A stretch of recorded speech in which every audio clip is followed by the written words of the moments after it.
Good morning, and thank you for having us, Conrad Weiser. We are from Safe Berks. Safe Berks provides a safe haven and support for survivors of domestic violence and sexual assault through education, advocacy, and relentless commitment to prevent abuse. We are dedicated to fostering an inclusive environment where individuals can be their true selves and feel empowered to stand up to all forms of oppression. My name is Alex, and I'm a community educator at Safe Berks. With me today is my coworker, Eldon. Hi everyone, I'm Eldon, and I'm also a community educator with Safe Berks. Today we're going to be talking about healthy relationships. Throughout this presentation, we will be discussing topics that can be sensitive in nature. So if you need the support of a counselor or teacher, please feel free to reach out at any time during our presentation. There will also be a resource slide with Safe Berks information at the conclusion of our presentation, so be sure to jot down our phone number and our hotline number. It is available 24/7, 365 days a year in all languages.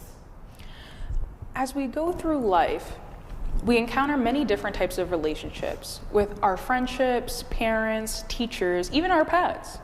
But today we would like to focus on romantic relationships. Let's first examine what we might consider a healthy relationship to be. So I ask you, what is a healthy relationship? So a healthy relationship is one that brings out the best in both people.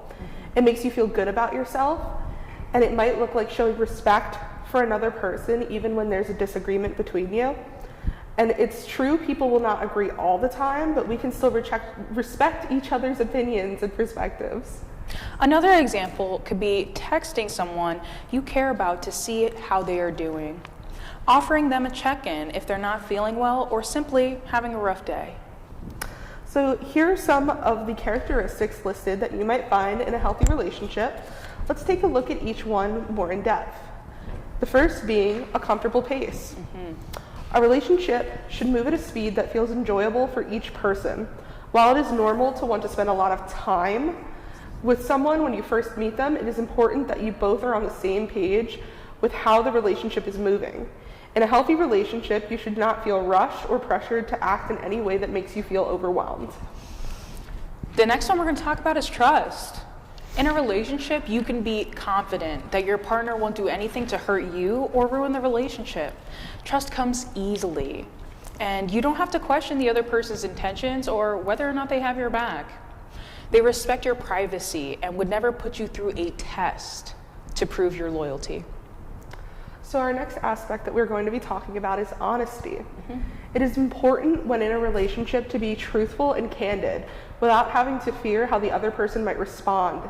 In a healthy relationship, you should feel like you share the full truth about your life and feelings with each other, not ever having to hide things. It's true they may not always like what you have to say, but the response to a disappointing news can be shown in a considerate way. Examples of honesty might look like admitting you were wrong or sharing if something upsets you. The next one we're going to talk about is independence. In a relationship, you should still have the space to be yourself outside of the relationship. The other person should feel supportive of your hobbies and as well as your relationship with others like your friends and your coworkers and family. The other person does not need to know or be involved in every part of your life. Having independence means being free to do you and giving your partner the same freedom. So the next thing we're going to talk about is respect. Showing respect in a relationship means that you value another's beliefs and opinions and love a person for who they are. You feel comfortable setting boundaries and are confident that the other person will respect those boundaries. They cheer for you when you achieve something and support your hard work and dreams, and they appreciate you. Respect in a relationship might look like listening to each other's opinions even if you don't agree, or being supportive of your partner's hobbies and goals. Next is equality. This means that the relationship feels balanced. Everyone puts equal effort into the success of the relationship.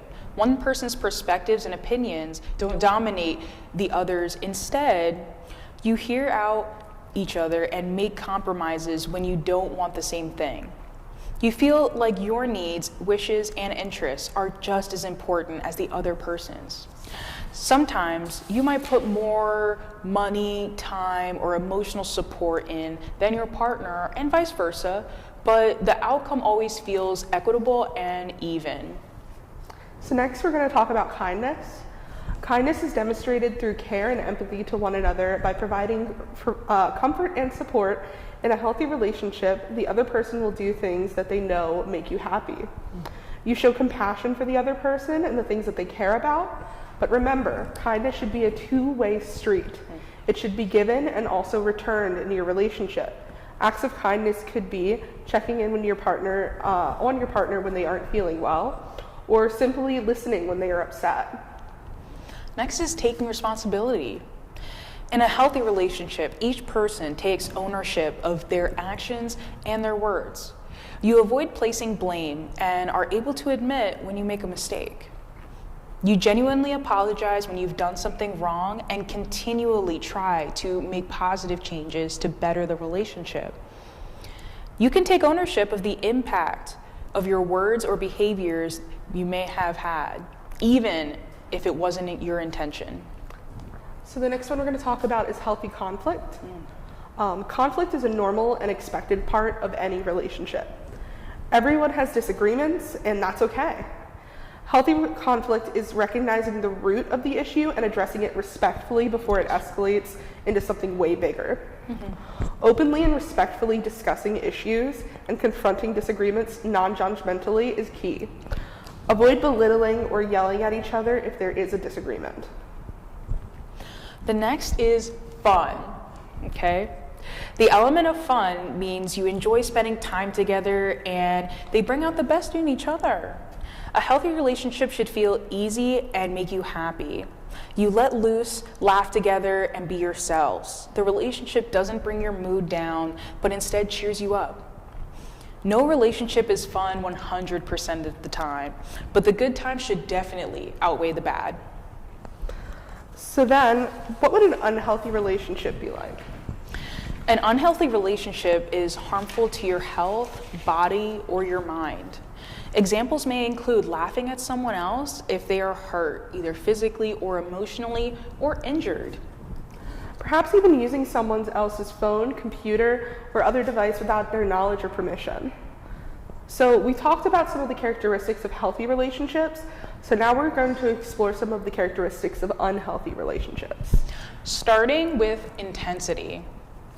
Intensity is when someone expresses very extreme feelings and over-the-top behavior that can feel overwhelming. Things are getting too intense if you feel like someone is rushing the pace of the relationship, or they come on too strong or too fast. They may seem obsessive about wanting to see you or be in constant contact with you. This might look like saying I love you on the first date or early on in the relationship. Pushing a physical boundary that the other person has set. So the next one that we're going to be talking about is possessiveness. So this may be shown when someone is jealous to a point where they try to control the time that you spend with other people. Remember, jealousy is a normal human emotion. However, jealousy becomes unhealthy when a person tries to control the other or lash out at them because of how they are feeling.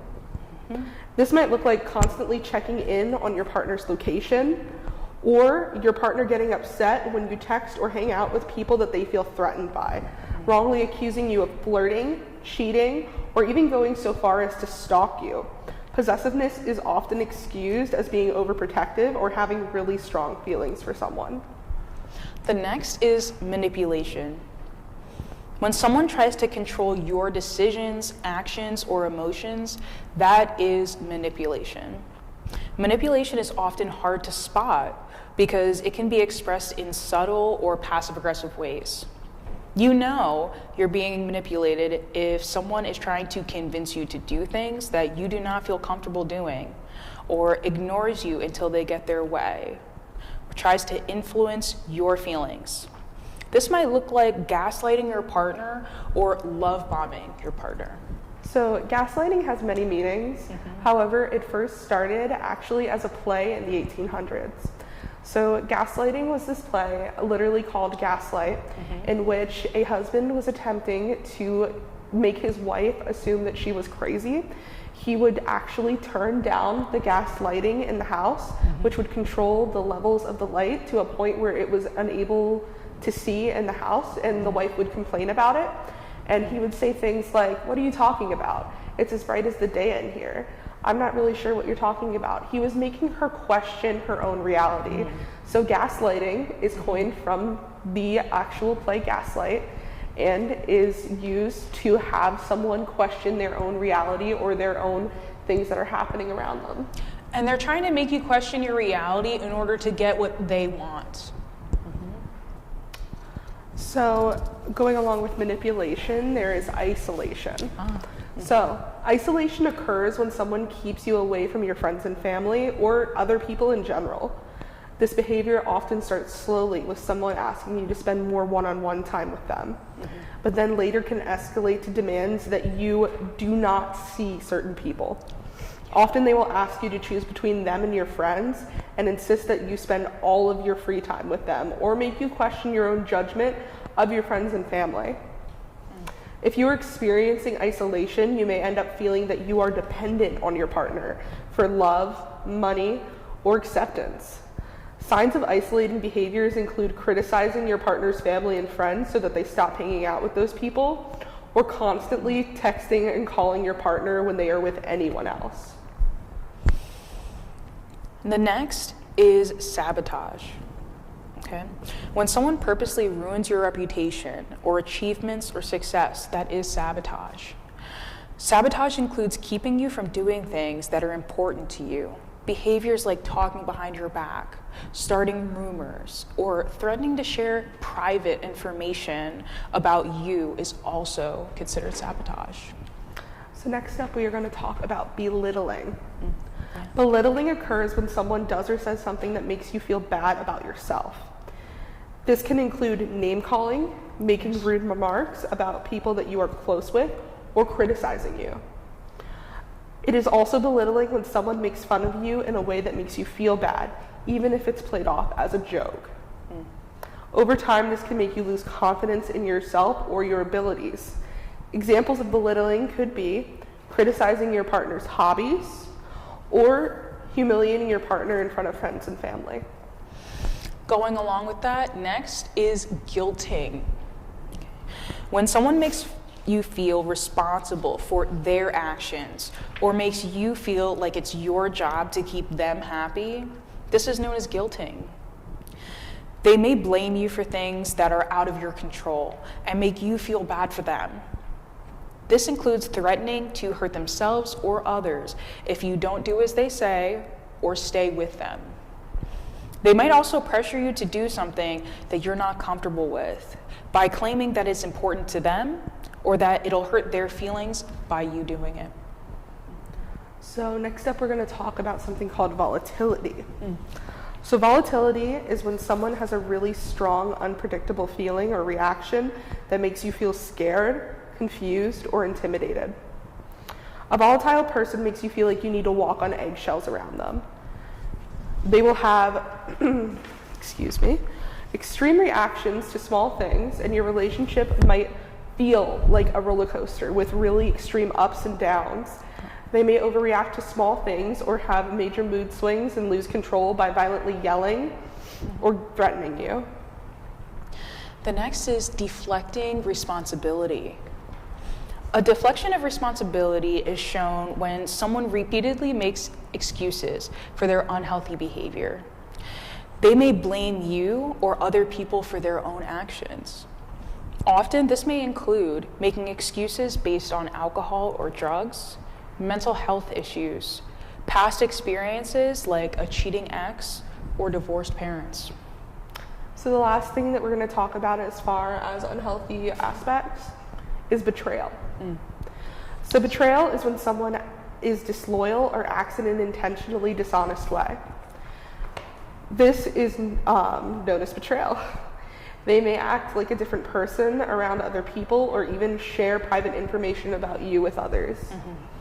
Betrayal is also includes lying, purposely leaving you out of something, being two-faced, or even cheating on you.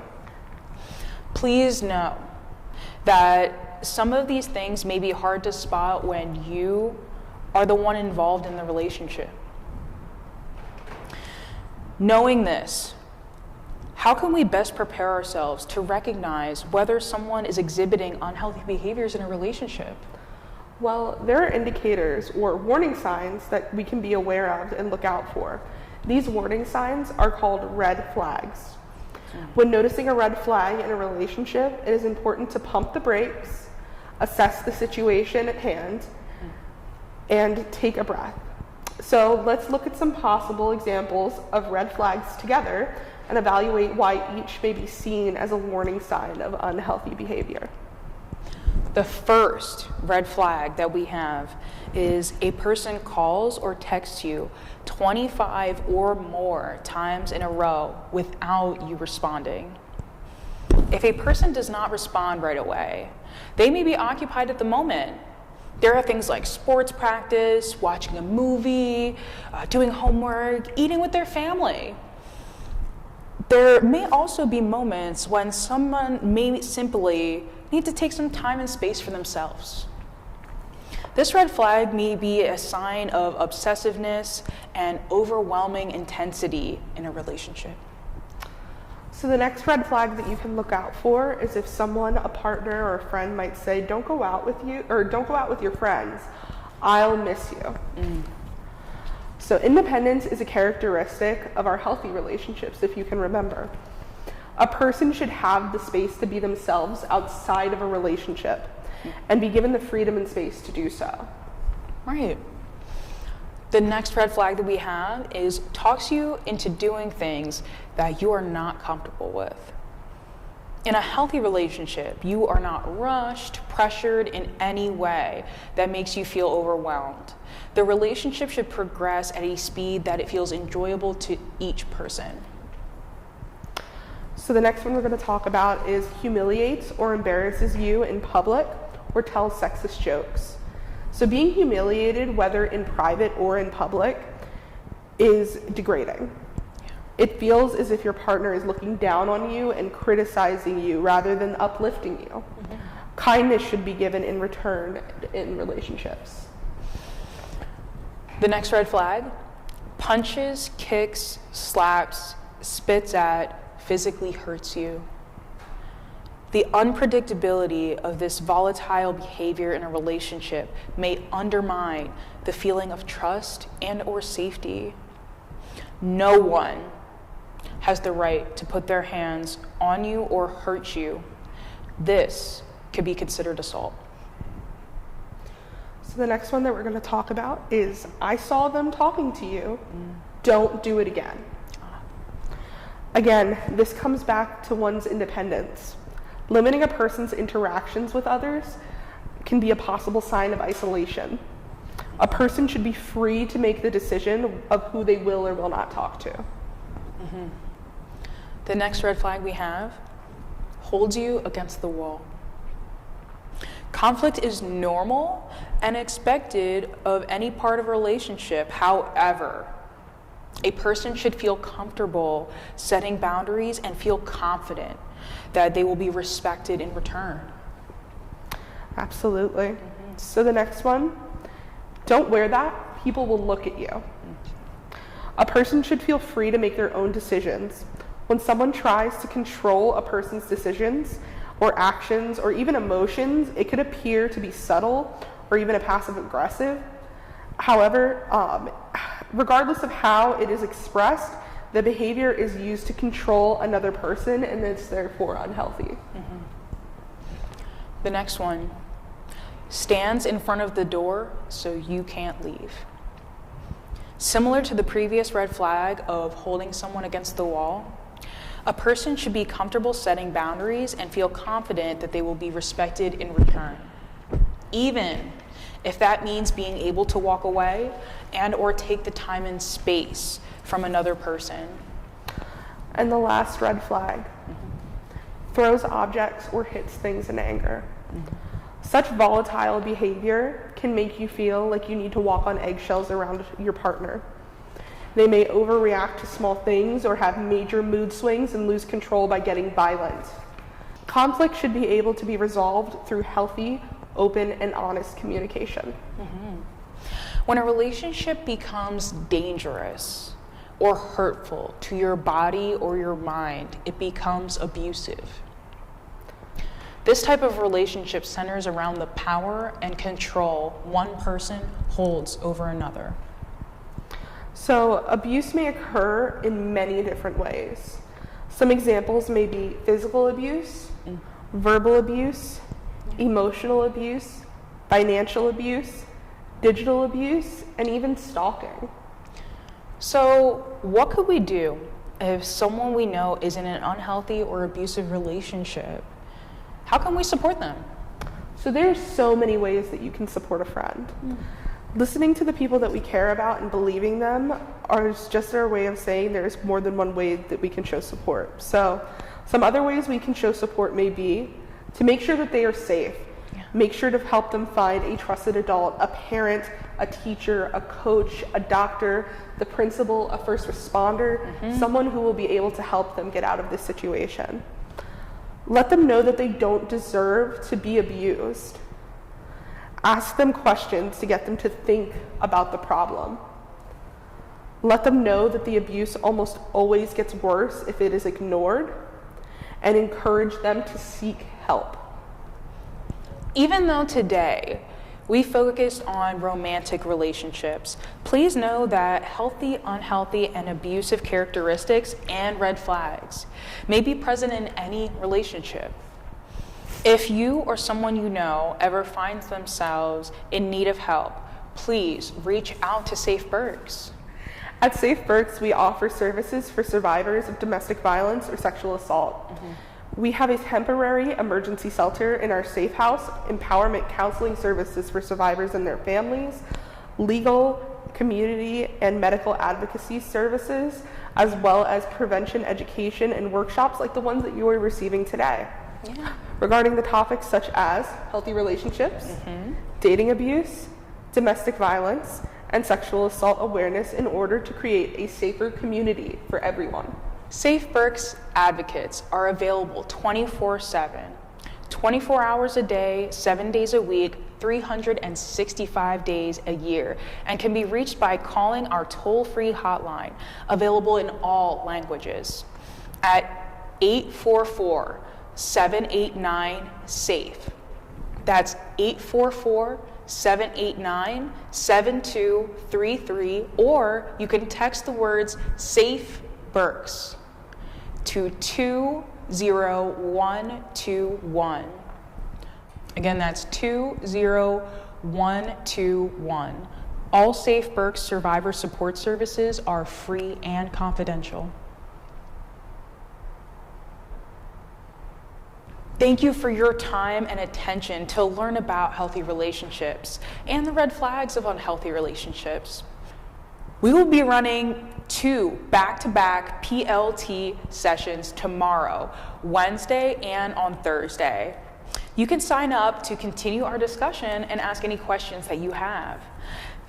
If any of you have been upset by this presentation or need more immediate help, please contact your school counselor or any trusted adult.